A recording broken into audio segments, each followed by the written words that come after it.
of a advanced threat, you need to have sandboxing. So this is something which is very important. Sandboxing is a technology, is a concept where I try to execute a particular file, particular code in a test environment, in a sandboxing environment, so that before the user clicks a particular spam mail or particular malware, it is executed in a protected environment. It is a demilitarized zone or a controlled environment. So when the virus breaks out, I know that the behavior is different. So I can detect and protect before it goes to the user. So sandboxing is something which is a testing environment, a separate environment where I execute the codes and make sure that this code or this file does not create any harm if it's actually executed in a particular user laptop or a server. So that's sandboxing. Only this mechanism you can make sure the users are not exposed. So let us see how it works. We talked about the kill chain. Let us understand the malicious mail comes. Your anti-spam mail, you had a anti-spam engine, be it from Cisco or Fortinet, it did not detect. It came. So what happens? You click that link. Am I right? So if it is sandboxing, what happens? The sandboxing makes sure that it checks the link, what it happens when I click a link. Before the user click, it makes sure it clicks the link and makes sure where it goes. So okay, your spam did not work, web filtering did not work, so it went into the malicious website. The malicious website, it comes because it is encrypted, it comes all the way to the user. But if we have sandboxing, what happens? The sandboxing can make sure that this malware is executed in a testing environment. So I will execute this malware in a testing environment, so I know that what is the impact of it before the user execute. And the same way with the antivirus, and the same way with command and control center. So sandbox, which will make sure that each and every process, even every steps of advanced skill chain, the sandbox will get involved and make sure that it is executed or it is tested in a sandbox environment before it is happening in your network. That is an advantage of sandbox. So without sandboxing, it's very difficult to detect zero-day attacks. So APT strategy, advanced persistent threat strategy, you need to have multi-layer defense. Use your antivirus, and you can use emulation and sandboxing. Use your web filtering, okay, to make sure that it stops any cross-site scripting or web application threats. Then use botnet or application control so that you make sure that the threats, your information are leaked, not leaked a particular command and control center. And use IPS, including undisclosed vulnerabilities, using sandboxing.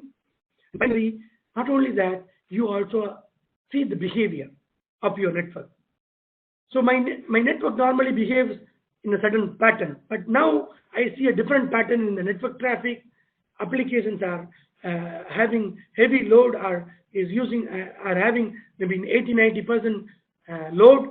So you try to see the behavior of a particular application. Based on the behavior, you can also understand it is abnormal. So sandbox analysis can help you on that. Client reputation analysis can help on that. So all these things are very important to stop a particular attack. So on this basis, we have Cyber Threat Alliance, FortiGate, McAfee, Palo Alto, Cisco, Symantec, all of them they formed, and they analyze what's happening in a particular week, what are the attacks happening, how we can prevent. So cyberthreatalliance.org. This combines multiple companies. So please go through that site, you will understand different attacks. So before I get into the question and answer, I want to share a recent cyber threat attack report so that you understand what it covers.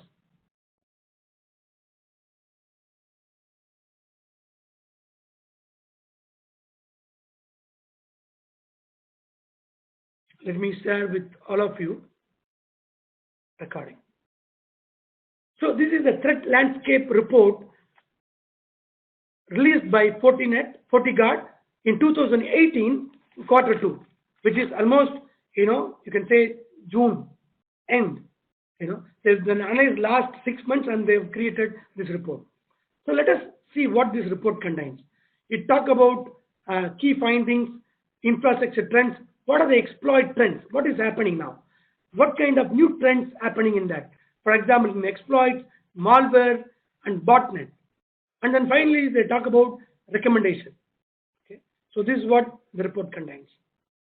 So here they are talking about key findings, and they will say highlights. UK and US agencies received a joint alert on Russian-sponsored cyber attacks involving millions of devices. See this? This is very important. You know that what's happened in the last 6 months. So Russian-sponsored cyber attacks. Which category? Can anyone tell? What type of category it is? Is it a criminal? It's individual? It's activists or government? Can you type? Anyone?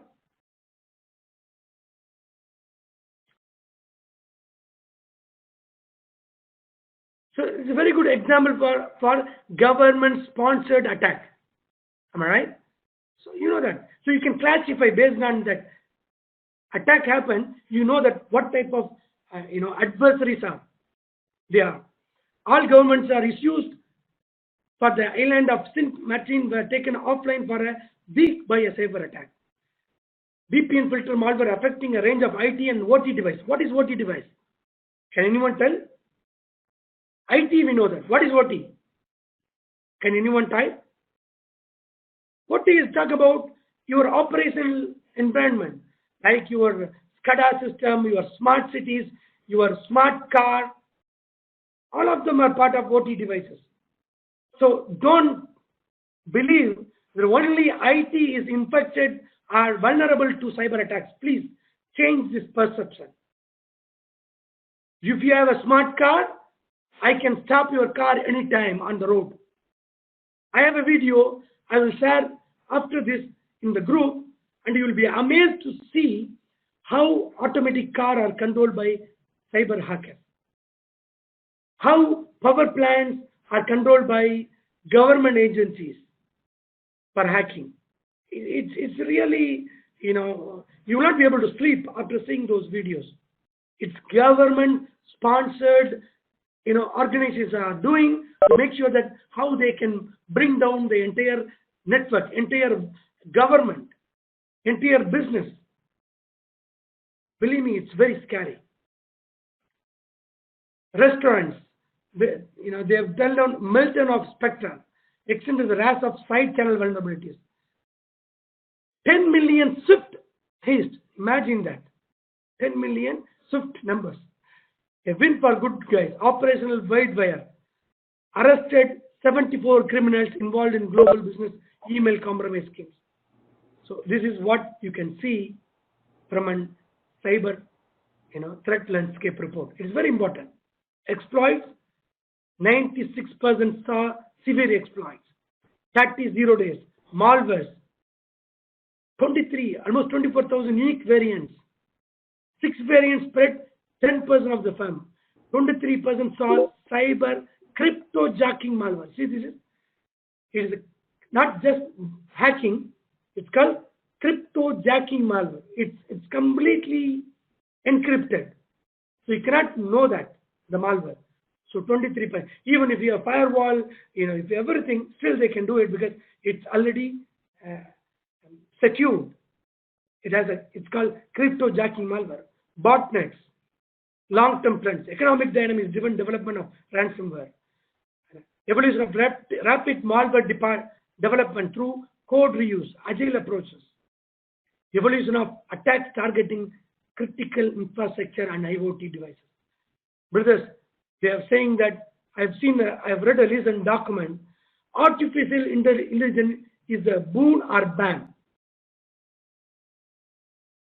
How artificial intelligence machine learning is going to control each and every one of us, how we are exposed. There's a big article and video I would like to share to the participant after this seminar. So we need to know that what's happening in the cyber space. And let me give few examples of this report.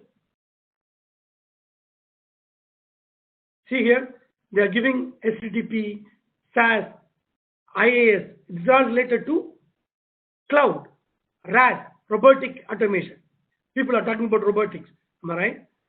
They are talking about cloud, robots, PTV, social app, streaming, daily malicious websites. Which industry? Construction industry, education, financial, government, healthcare, retail, services, technology, transportation. So the spread is across all the industries. Okay, it's not just IT alone, or it's not only specific to cloud or something. No, even your social apps. So they are giving a complete information how such industries are affected. Exploit trends. They give in SCADA and other thing. What are the prefixes, codes they are using? I'll go through quickly. So top 10 vendors, Adobe, Box, Cisco, vulnerabilities in the websites. And Joomla, Microsoft, Naver, what are the vulnerabilities they found in the last 6 months? And they're talking about unobserved.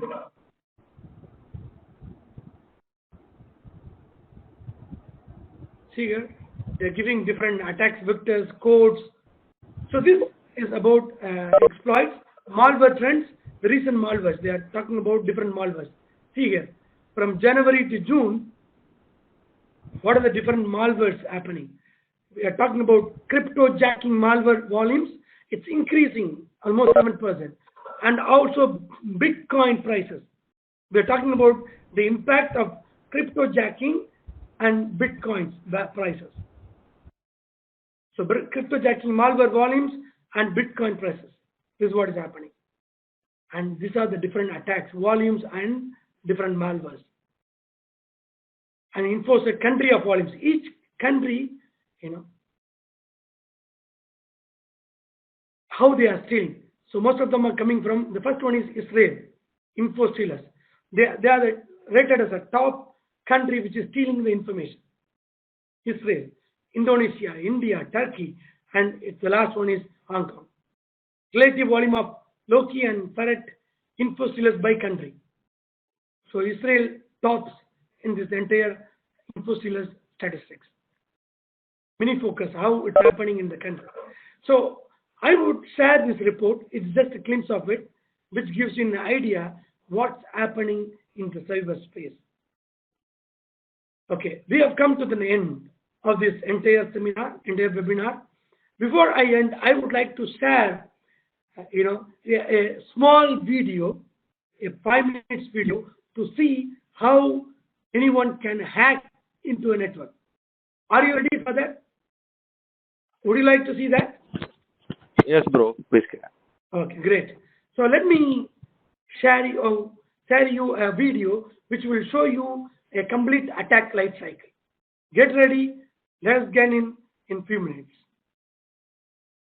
Please feel free to type your questions or you can ask me. Otherwise, thank you very much for attending this webinar. I hope you all enjoyed and understood what kind of world we are living in and how safe to put ourselves into the cyberspace. Thank you very much.